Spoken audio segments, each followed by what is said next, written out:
मुझे अपनी किताब दे दे। मैं नहीं दूंगा। बहनचोद।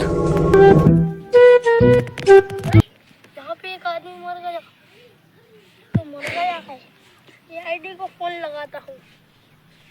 हेलो सीआईडी, यहाँ पे एक आदमी रास्ते में मर गया है। चलो चलो। ये रास्ते में मर गया। ये कैसे मरा है? ये तो मर चुका है।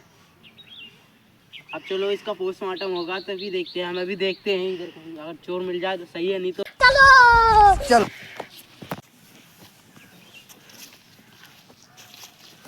अरे ये तो यहाँ फोन लगा दी तुम। हेलो, हाँ जल्दी आ जाओ, यहाँ पर मिल गया है। यहाँ पर किताब, वही किताब है, आ जाओ जल्दी फटाफट। कौन है? ये है वो चोर। पकड़। तूने उसको मारा है? तूने बता, सच्ची बता। नहीं, मैंने नहीं मारा है।